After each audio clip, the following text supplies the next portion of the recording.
कांग्रेस ने महंगाई विरोध के बहाने काले कपड़े पहने तो बीजेपी के निशाने पर है। राज्यों में रेवड़ी बांट कर सत्ता हथियाना शुरू किया, वो भी बीजेपी के निशाने पर है।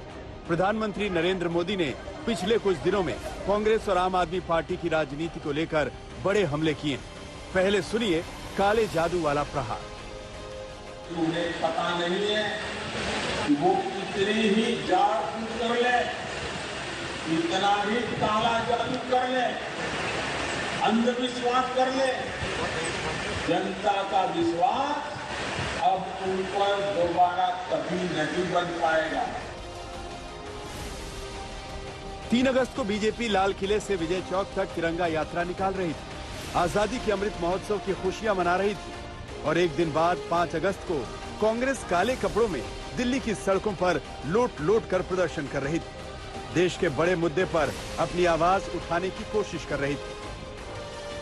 और मैं ये भी कहूंगा, इस काले जादू के फेर में आजादी के अमृत महोत्सव का अपमान न करे, तिरंगे का अपमान न करे। लगता है तीर बिल्कुल सही निशाने पर लगा और चोट कर गया, कमियां बता दिया। 5 अगस्त को जब कांग्रेस ने काले कपड़ों में प्रदर्शन किया था तो केंद्रीय गृह मंत्री अमित शाह से लेकर उत्तर प्रदेश के मुख्यमंत्री योगी आदित्यनाथ तक ने उसे अयोध्या के श्री राम जन्मभूमि मंदिर शिलान्यास की तिथि बताते हुए कांग्रेस के विरोध को राम मंदिर विरोध से जोड़ा था। अब कांग्रेस काले जादू पर जुबानी प्रहार कर रही है।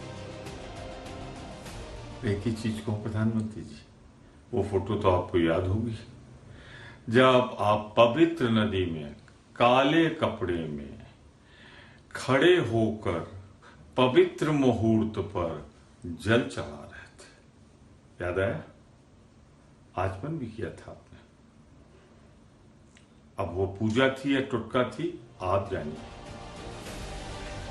कांग्रेस के काले कपड़े वाले प्रदर्शन पर केंद्र सरकार की ओर से आई प्रतिक्रिया ने कांग्रेस के हौसले बढ़ा दिए।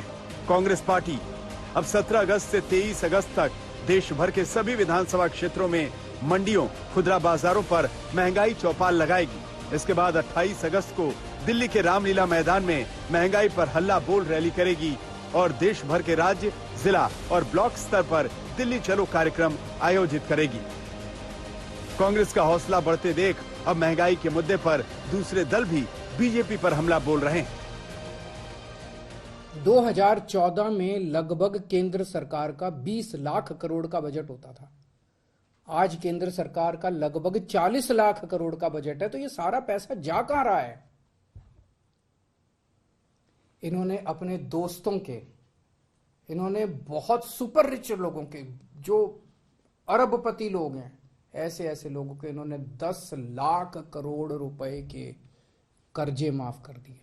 अगर ये कर्जे माफ नहीं किए जाते, इतने करोड़ों हजारों लाखों करोड़ रुपए के अगर कर्जे माफ नहीं किए जाते, तो इनको खाने पीने की चीजों के ऊपर टैक्स लगाने की जरूरत नहीं पड़ती।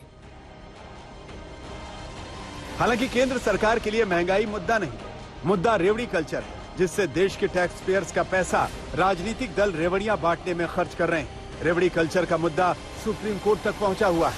अदालत में भी कल्याणकारी योजनाओं और रेवड़ी कल्चर के बीच फर्क तय करने की कवायद जारी है। केंद्र सरकार ने इस पर विचार करने के लिए 11 सदस्यों की कमेटी बनाने की सलाह दी है, जिसमें केंद्रीय वित्त सचिव, राज्यों के वित्त सचिव, राष्ट्रीय पार्टियों के प्रतिनिधि, 15वें वित्त आयोग के अध्यक्ष, रिजर्व बैंक के डिप्टी गवर्नर, नीति आयोग के सीईओ, चुनाव आयोग के प्रतिनिधि, फिक्की और सीआईआई के प्रतिनिधि और बिजली कंपनियों के प्रतिनिधि शामिल होंगे।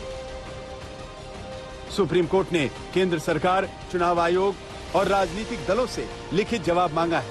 अगली सुनवाई 17 अगस्त को होने वाली है और इसी दिन से कांग्रेस पार्टी देश भर में महंगाई के खिलाफ हल्ला बोल आंदोलन शुरू करने वाली है। पानीपत से प्रदीप कुमार और दिल्ली से सुप्रिया भारद्वाज के साथ आज तक ब्यूरो।